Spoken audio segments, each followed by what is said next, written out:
welcome to Blumira Briefings, your weekly download of the top headlines and trends for your security practice.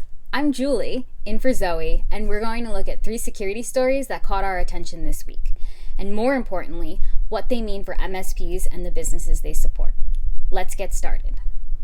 Microsoft's August updates address 398 security vulnerabilities across Windows and other supported Microsoft products, which is obviously a lot. And there's one in particular that deserves immediate attention. An actively exploited zero-day in the Windows ancillary function driver for WinSock. An attacker who already has a low privilege foothold can use it to escalate the system-level privileges. There's also a wormable remote code execution vulnerability in Windows DNS Server that doesn't require authentication. So, Matt, when you see a patch release this big with actively exploited vulnerabilities mixed in, what should MSPs actually be thinking about beyond just get the patches installed? All right, so the first thing I'd emphasize here is that 398 vulnerabilities does not mean 398 equally urgent problems. That's actually one of the reasons Patch Tuesday can be difficult for MSPs and IT departments. You have to look at those vulnerabilities in context.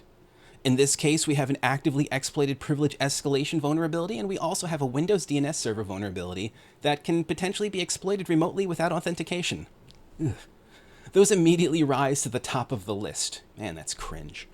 The practical takeaway for an MSP or an IT department isn't necessarily patch everything immediately at the same time.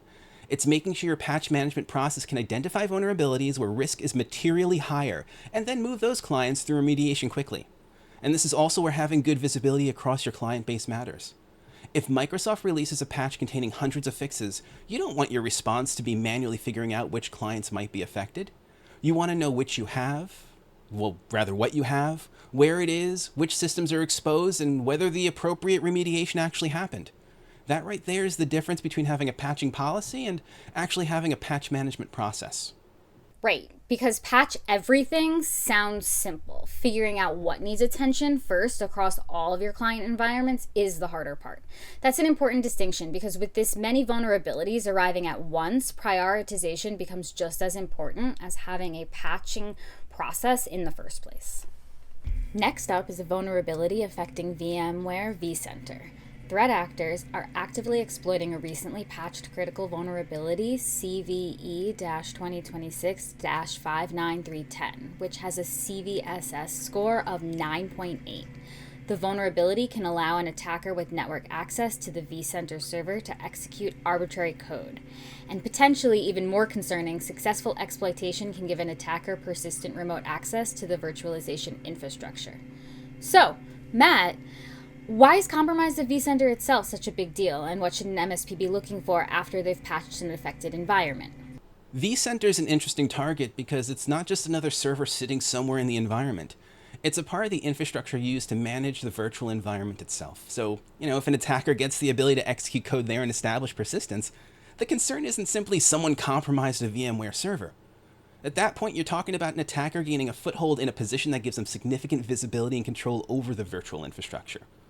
And there's another really important part of this story. The recommendation to look for indicators of compromise even after patching. And that's something that MSPs and IT departments need to pay attention to. If a vulnerability is being actively exploited, applying the patch protects you from the vulnerability going forward. It doesn't necessarily tell you whether someone exploited it yesterday.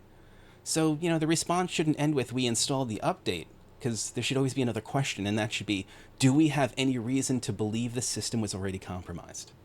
For MSPs, that's where patch management and security monitoring really need to work together. That's a good reminder that patching isn't always the finish line. Sometimes it's where the investigation needs to begin. Our last story involves Zoom, so pretty much all of us.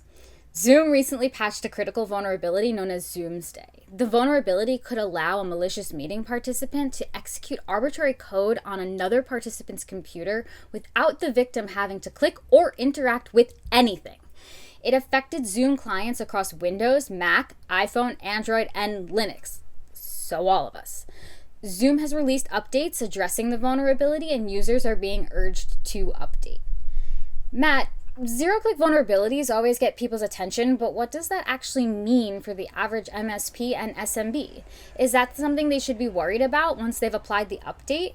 The phrase I'd focus on here is zero click. We've spent years training people not to click suspicious links, not open unexpected attachments, don't download strange files, not copying floppies, the whole deal, right?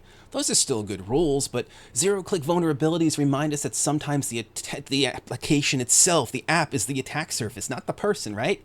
So in this case, a malicious participant could potentially trigger the vulnerability simply by participating in a meeting.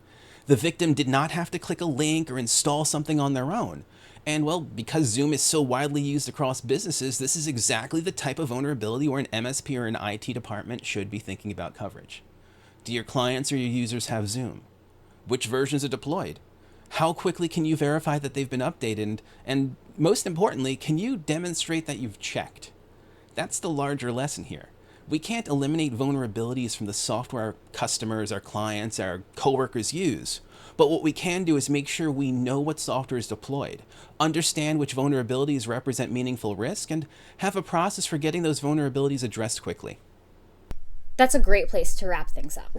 And I think that's really the through line in all three of these stories. Knowing there's a vulnerability is one thing. The useful part is understanding which ones actually matter to your clients and making sure the right action happens quickly.